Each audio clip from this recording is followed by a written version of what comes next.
ubwo bayasoro bagura imirima zose bakazibaka bagatunga abagore bose bakubaka inzu za nyabanira za giseguro za gatwiguru bakagura amafuso ariko bamenye n'abanyarwanda ayubaka yivovota agirute tuzamusubizayo iwabo kune ataje tuzamujana ku gahato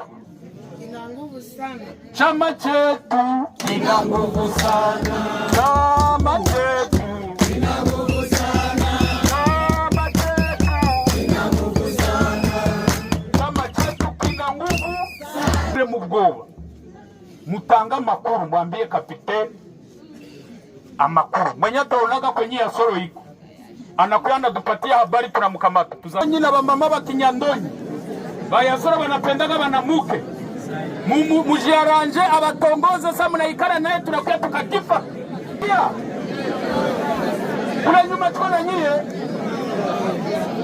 mudushakira makuru gafasika uzatubonera ya solo twiguro tukumvikanira dani wiga twiguro 5,000 $. Mbere yuko FDLR zigera hanga twari tuzi kubona guca umuntu umutwe bakagushinga kubarabara sibo babyigishije abantu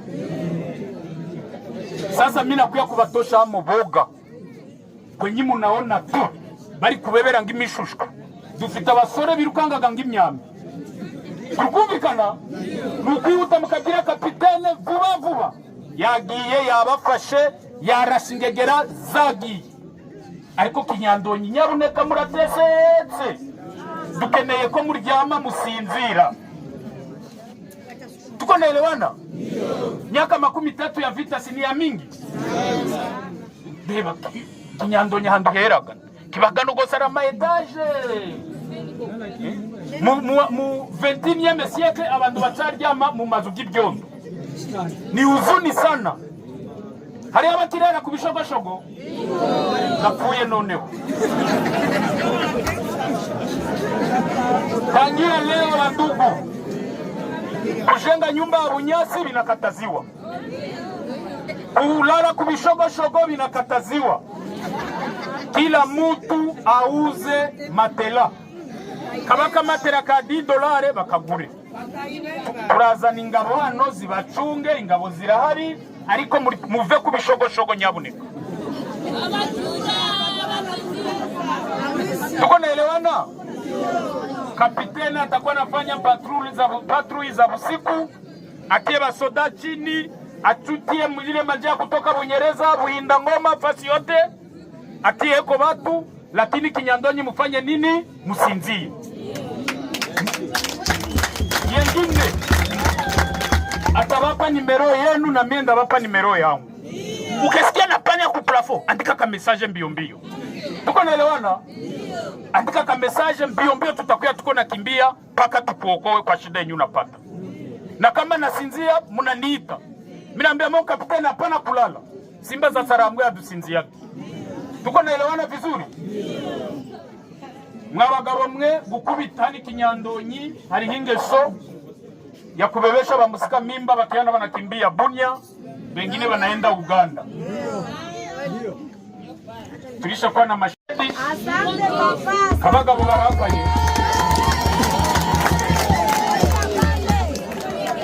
gukubita umugore yagiye na gisekeko aba mama betu njo benyi banatulisha njo beba nachunga familia mama na kamataka 20,000 francs anaanza churuza kwanga mupapa wote abiweza mumama anakamataka 20,000 francs anaenda rangura hembe kule Bunyereza anakuya anachuruza wa mugabo wabishobora wose baguri mu mandare na rutuku umugore wabo ari gucuruza imyembe umugore afataga 10,000 francs agacuruza isombe wa mugabo wabishobora none wiruru kunywa mandare unabiona unakuya unamupiga na yenja lirangura kabuchungu anapiga rukondi wirwiru kwirigwiyo mu bubandi bwawe urajura mukubisa umukubita 5 tuzagukubita 15 we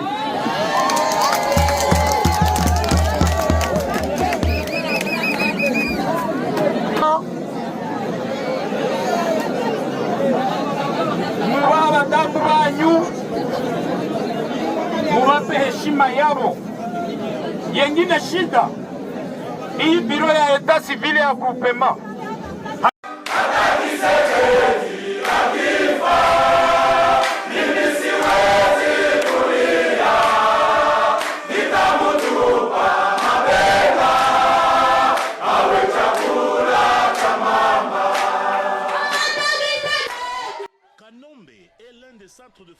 Kanombe ni kimwe mu bigo by'amahugurwa y'inyigisho za ideoloji bya FCM 23 biherereye mu karere ka Rucuru.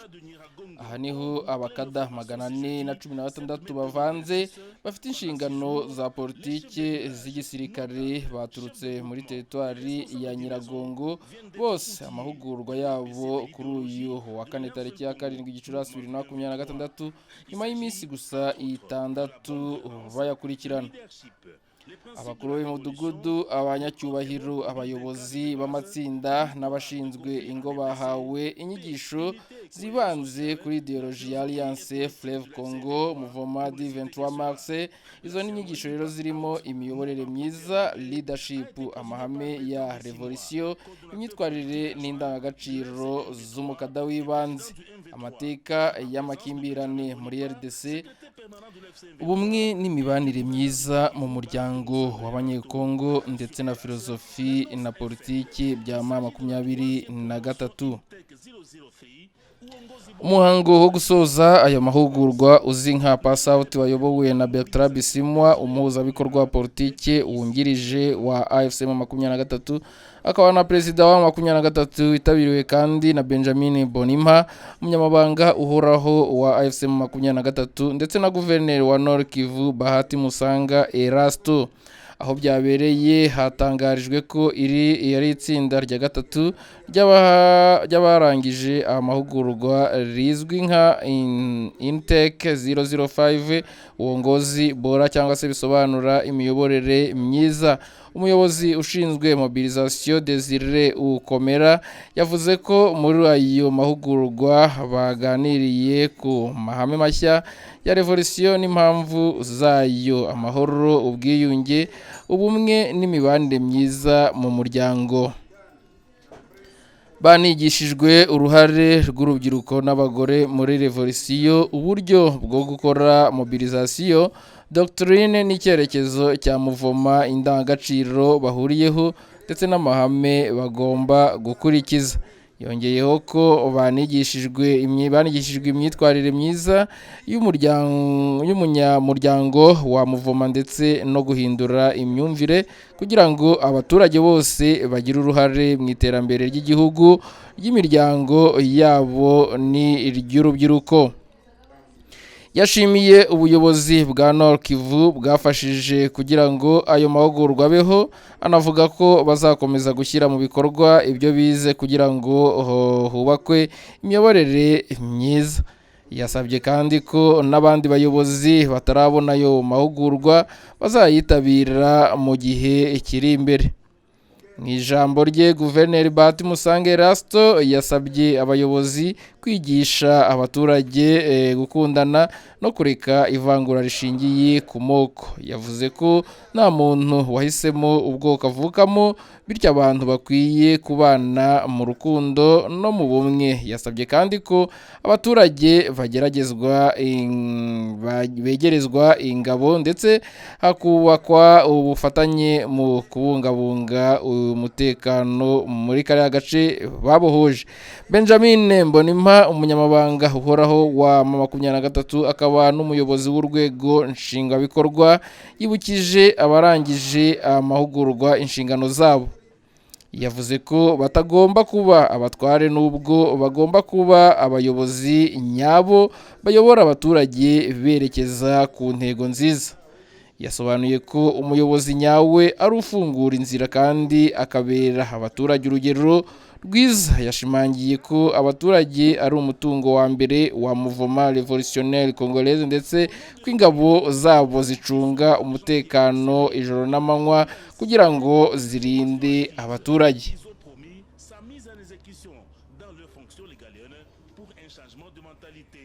C'était avant mu ijambo ryakomeje gutangwa muri aya mahugurwa, abayobozi b'ibikorwa rya FCM 23 basabye abakada bashya kuba abayobozi beza bita ku baturage nk'umwungeri mwiza urinda amatungo ye. Basobanuye ko abaturage ari umutungo wa Mouvement Révolutionnaire Congolaise kandi ko inshingano z'abayobozi ari ukubaka ubumwe, amahoro n'iterambere. Banavuze ko ikiganiro cyangwa se ibiganiro bya politike barimo gukora bigamije gushaka amahoro arambye, ubwiyunge no gukuraho amakimbirane yakomeje kuranga Repubulika ya Demokarasi ya Kongo. Abaturage basabwe gukunda umurimo aho guhora bateze amaboko ubufasha. Bavuga ko akazi ari wo musingi w'iterambere. Mu nama y'icyerekezo yatanzwe na Bertrand Bisimwa, yongeye gushimangira ko AFCM 23 ishaka kwandika amateka mashya ya Repubulika Iharanira Demokarasi ya Kongo. Igihugu yavuze ko cyangijwe imyaka myinshi n'amacakubiri n'ubutegetsi bubi. Yagaragaje ko politike yabo igamije amahoro, ubumwe, imbabazi n'iterambere. Bertrand Bisimwa yavuze kandi ko abanyekongo bose bagomba kubana mu gihugu kimwe mu mahoro, nta kwihorera cyangwa gucamo abantu ibice hashingiwe ku moko cyangwa amateka ya politiki. Yasabye abakada bahawe amahugurwa kujya gukorera abaturage no kubigisha politiki y'ubumwe n'ubwiyunge. Yibukije ko intego yabo atari ugutandukanya abaturage, ahubwo ari uguhindura imyumvire no gushyiraho iherezo rya politike mbi n'urwango. Yashoje asaba abayobozi bashya gukora akazi ka Mouvement n'akazi k'igihugu mu nyungu z'iterambere n'amahoro. Iri tsinda rya gatatu ry'abakada ba AFCM 23 ryiyongereye ku yandi matsinda abiri yari yarahawe amahugurwa mbere muri collective za Bwito na Bwisha mu karere ka Rucuru. Ni The Quick Times News nk'ibisanzwe, kora like na subscribe dukomeze kubana mu makuru atandukanye harimo n'ayangaya.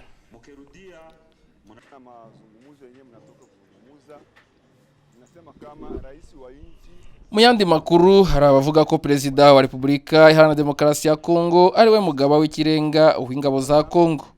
None ikibazo cyanjye ni iki: niba Perezida ari umuyobozi mukuru w'ingabo, iyo yohereje abasirikare gukora igikorwa runaka, hari igihe bamwe bavuga nabi abandi cyangwa bakabashinja ibintu bidafite gihamya. Arabavuga ko bamwe mu banyamurenge bafunzwe cyangwa bagashyirwa mu kato kurusha abandi. None se kuki abandi bakoze amakosa badakurikiranwa kimwe?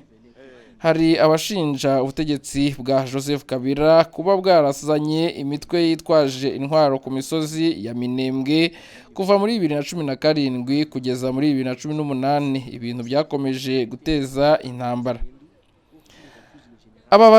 Ababaza iki kibazo bavuga bati: niba hari abanyamurenge bari bafitanye imikoranire na Kabila, kuki ikibazo cyose gishyirwa ku banyamurenge gusa? Kuki hatabazwa n'abandi bakoze ibikorwa bibi kuva muri 2020? Banavuga ko ibibazo by'umutekano bitari muri Minembwe gusa, kuko no mu yindi migi hari abantu bapfa n'amoko atandukanye ahura n'ibibazo. Uwatanze ijambo yavuze ko intambara nyinshi zateje akababaro, ariyo mpamvu asaba imbabazi n'ubwiyunge. Yavuze ko Perezida wa Repubulika ababajwe n'ibyabaye, ariko ko ubu hakenewe gutangira paji nshya y'amahoro n'ubwiyunge hagati y'abanyamurenge na Repubulika ya Demokarasi ya Kongo. Yanavuze ko abaturage bashobora gutanga ikibazo n'igitekerezo byabo kugira ngo bishyikirizwe abayobozi bakuru, kandi ibisubizo bizajya bibagarukira. Yongeyeho ko hakenewe ibiganiro n'abakuru b'imiryango n'abasaza b'inararibonye kugira ngo harebwe icyakorwa mu gufasha abagizweho n'ingaruka n'intambara. yasoje asaba abantu kubabarirana no kwakira amahoro, avuga ko nta muntu ushobora kubaka igihugu mu ntambara zidashira. Yavuze kandi ko bashobora gushyirwaho komisiyo izafasha gukurikirana ibyo bibazo no gushaka ibisubizo birambye. Muri iyi nkuru natangiye mvuga ngo yavuze ngo ariko abantu benshi bibaza uwavuze ngo uwari ariko iyi ni intumwa rero yoherejwe na Perezida Félix Antoine Tshisekedi nk'uko ubwo yabitangaje ubwo yari muri press conference babajije ku kibazo cyerekeranye n'abanyamurenge barimo bagenda bicwa ku misozi ya Minembwe ndetse n'ahandi. Mu ijambo ry'iwe rero Félix Tshisekedi yavuze yuko mu gihe baganiraga ubwe yatangaje ko yiyoherereje intumwa ye kujya kuganira n'abanyamurenge batuye muri iriya misozi, ndetse kandi asaba n'imbabazi ku byabaye. Kandi nanone uko umwagiye mu byumva mu intumwa ya Tshisekedi yavuze ko abo banyamurenge rwose abasaba imbabazi, ndetse akababwira yuko ubu bagiye gutangira page nshya, ndetse kandi muribuka ko Tshisekedi ubwe yatangaje yuko nta muntu uzongera gukora ku witwa umunyamurenge wese, cyane yuko ari abanyekongo, ubwe yemerera yuko nawe ubwe muri guverinoma ye afitemo abanyamurenge. Iyi ni intumwa rero ya Félix Antoine Tshisekedi yaganiraga n'abaturage bamwe mu duce dutandukanye tw'imisozi ya Minembwe ituwemo n'abanyamurenge cyane muri iki gice. Kora like rero na subscribe dukomeze tubane 5 kuri 5 mu gace k'inyuma karangiza iyi nkuru ndabasigiramo ikiganiro kirambuye kwisozwa ry'aya mahugurwa y'abakada ba AFC mu 23 kubumva ururimi rw'igiswahili. Ni The Quick Times News nk'ibisanzwe, kora like na subscribe ukomeze ukurikirana ibiganiro byacu nakagaruka.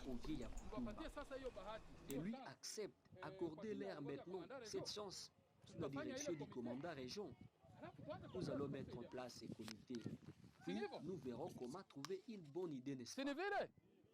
Tunakubaliana? Sasa kwa swali langu la mwisho. Mungekuhakikishia kwamba kuanzia leo hatutaona tena mashambulizi katika eneo la hiyo mko mnasema komandare jo iko hapa? Komandare division force zote za plateau iko hapa? Tukiwa kimoja, Mufulero, Mubembe, Munyamulenge, kila kabila yenye iko mu plateau ya Bogobogo. Tukiwa kimoja, sisi wote najua kama amani itaonekana. Na ndio vile kama mnakuja hapa kusema tuwe pamoja tupate amani. Tunawashukuru. Nafika kwenu, cha kwanza mufundishe population iache boga, ipende jeshi yetu. Population iko inapatia jeshi yetu habari. Mubafundishe wajongelee wa askari wetu wako wanapatia habari, kwani Nyiragongo iko karibu ya parki. Muko ndani FDLR na muko ndani babiana ba Nyiragongo benye balikimbiaka benye bako pamoja na FDLR. Mfundishe population kukua inapana habari kwa wakati. Na ingine mfundishe babiana betu benye balienda mu parki benye bako pamoja na FDLR, abo haiko Banyarwanda barudie kwabo. Tutabapokea. Barudie bakuje kwetu. Bataenda Rumangabo, mwenye hataki jeshi atarudia kwabo, lakini mubafundishe waache kimbia pamoja na batu wenye balimwangaka damu. Mufundishe batu kupendana, batu waache ubaguzi wa ukabila, batu wapendane, kwani hakuna mtu mwenye alichagulaka kuzaliwa kabila fulani. Mufike pale mufundishe batu mapenzi. Mukifundisha batu kupendana, bitu vyote vya chama mutakuwa mubevifanya. Mufundishe na bachini bote, mubafundishe chama. Bayuwe chama M23 ni nini? Mubafundishe chama. Benjamin Bonimpa, secrétaire permanent de l'FCM23 et chef de l'exécutif, a enrichi le bagage de lauréats avec les questions de l'heure, disons-le, les pourparlers diplomatiques, avant de rappeler la responsabilité de cadre de base. Na nyinyi sio watawala, nyinyi munakuwa viongozi. Ndio maana mulijifunza leadership. Leader ni mwenye kufungua njia na kuonesha njia na mwelekeo, kuongoza watu. Ndio maana ya leader. Anaongoza watu kuwatosha kwenye pointi A kuwafikisha kwenye pointi B. Na Ili ufikishe watu pa nafasi fulani, sherti wewe mwenyewe uelewe unataka nini, na hiyo fasi kwenye unataka kufikisha unapajua. Muwe mfano, muwe model kwa population yenu. Mulijifunza kwa doktrini yetu, tunaweka mtu pa nafasi ya kwanza. Raia ndio mali yetu, population ndio utajiri yetu. Wale ambao munatawala kwa quartier, kwa notabilité, kwa village, unakuwa capital du village, unakuwa notable, unakuwa chef de localité, unakuwa chef de groupement, wale wa raia wote ndio mali yetu. Ndio maana jeshi yetu inafanya kazi patrol usiku kwa kulinda raia yetu, wanalala nje kwa kulinda population yetu. Na wewe kiongozi unakuwa mchungaji mwema, munakuwa kama vile wa berger, wachungaji wema ambao wanashughulikia kondoo zake, ngombe zake. Unachunga mali ya chama, ni population yetu. Na sisi wakubwa wanatutumana, munasikieka tunaenda negotiation. Negotiation tunaenda kunegocier, kusema hii amani munapata, hii reconciliation tunapata, hii mapendo ambayo liwali wa jimbo anawaambia tupendane, imekosekana kwa Kongo mzima. Sisi sasa tunaenda kunegocier kusema yale ambayo tumefikia isibomoke tena, tusirudi tena nyuma. Tunaelewana? Tunaenda kuzungumza na gouvernement kuambia nyinyi muliharibu raia wetu, muliwaiba, muliwapora, mulitia ubaguzi ndani ya population yetu. Sisi hatukubali tena kitu kile. Ndio maana tunataka tuishi ndani ya umoja, ndani ya amani, ili tulete maendeleo. Si mulipata hiyo? Si mulijifunza hivyo? Nyinyi muwe waongozi wenye kuleta population yetu ndani ya umoja, ndani ya maendeleo. Watumike, tusikue watu wenye kwenda kuombaomba, tusikue wa mwizi. Tufundishe population yetu kazi, kwani kazi ndiyo msingi wa maendeleo. Tunaelewana? Siku ya salongo ama travaux communautaire, village yako, notabilité yako ikuwe champion. Wewe njoo ulete watu wengi, mupitishe mfereji, mufungue balabala, gari ipite mzuri, chukutu zetu za kubeba birai ipite vizuri, walimaji waende kwa shamba bila shida, kwa sababu wewe kiongozi, wewe notable, wewe capital du village, unashughulikia population yako. Tunaelewana?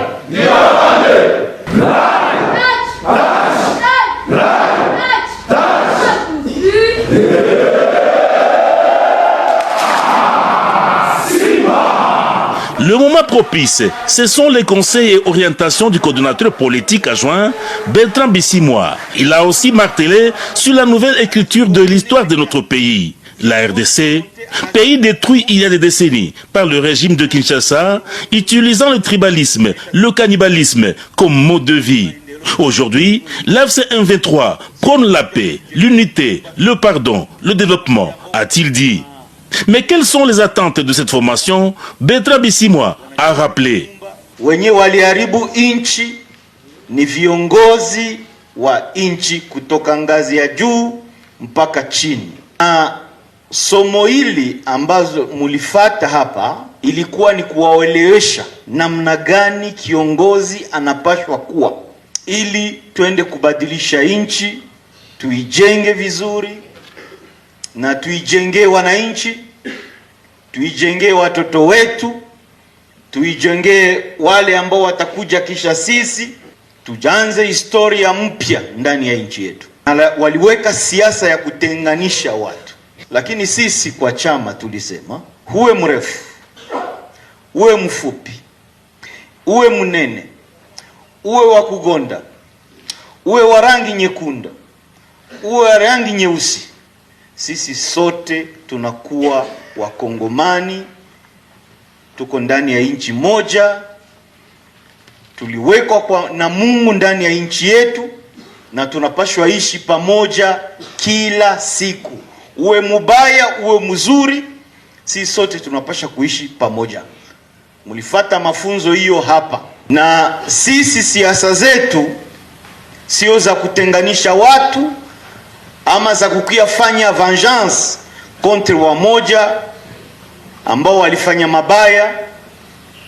Haiko hiyo.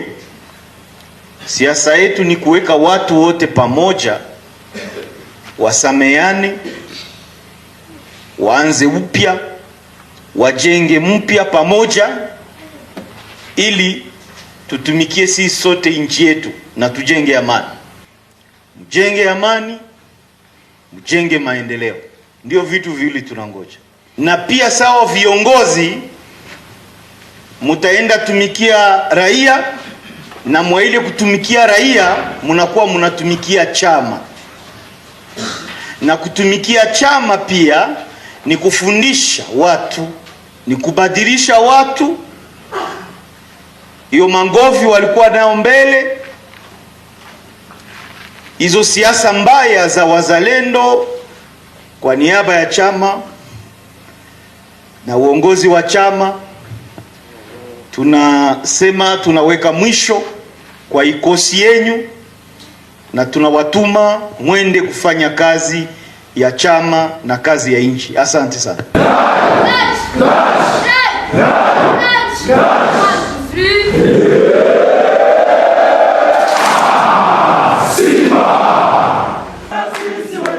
C'est en ces termes que le lauréat désormais vient de se faire inscrire volontairement sur la liste des milliers de cadres de la FCM23. À titre de rappel, cette troisième promotion allonge la première et la deuxième de cadres politico-administratifs de base formés dans la collectivité de Bouito et Bouicha. Nous sommes en territoire de Rutshuru.